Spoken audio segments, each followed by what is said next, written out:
Assalamualaikum warahmatullahi wabarakatuh. Saya Yeni Marini, mahasiswa semester 1 Prodi KPI STIBS Lubuk Linggau, akan memaparkan tentang teori-teori komunikasi menurut para ahli Indonesia dan luar negeri. Baik, perlu diketahui, komunikasi adalah sebuah proses penyampaian pesan dari satu pihak ke pihak lainnya. Elemen-elemen komunikasi terdiri dari sumber, komunikator, pesan, saluran atau media, penerima, umpan balik, pengaruh, dan lingkungan. Teori komunikasi membahas tentang bagaimana proses komunikasi terjadi, faktor-faktor yang mempengaruhinya, dan efeknya kepada masyarakat dan individu.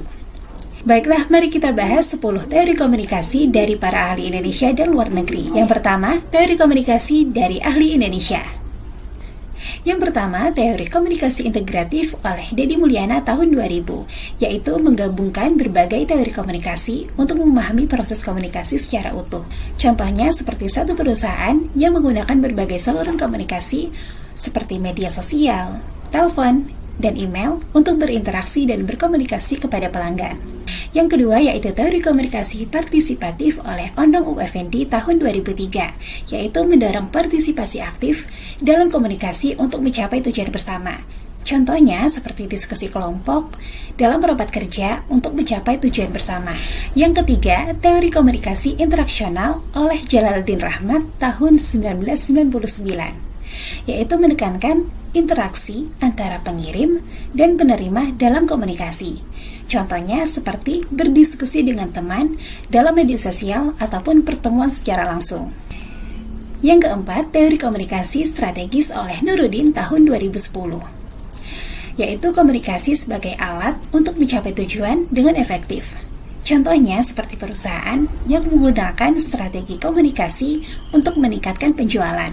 Yang kelima, teori komunikasi budaya menurut Umar Khayyam tahun 2004. Komunikasi dalam bentuk budaya Indonesia, seperti menggunakan bahasa dan budaya lokal untuk berkomunikasi dengan masyarakat. Selanjutnya, teori komunikasi menurut ahli luar negeri. Yang pertama, teori komunikasi matematika oleh Shannon and Weaver tahun 1948. Komunikasi terdiri dari pengirim, pesan, saluran, penerima, dan umpan balik. Contohnya, seperti mengirimkan email dengan lampiran file dan menunggu balasan.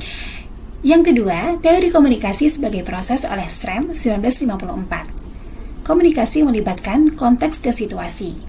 Contohnya yaitu beradaptasi dengan konteks dan situasi saat berkomunikasi dengan orang lain. Yang ketiga, teori pragmatik komunikasi oleh Watzlawick 1967. Komunikasi tidak dapat dihindari dan selalu memiliki makna. Contohnya, memahami bahasa nonverbal dan memahami makna di balik kata-kata. Yang keempat, teori komunikasi transaksional oleh Berlo 1960. Komunikasi sebagai transaksi antara pengirim dan penerima. Contohnya, berkomunikasi yang efektif dalam negosiasi bisnis atau transaksi. Yang terakhir, teori komunikasi konstruktivis oleh Gergin 1999. Komunikasi sebagai realitas sosial.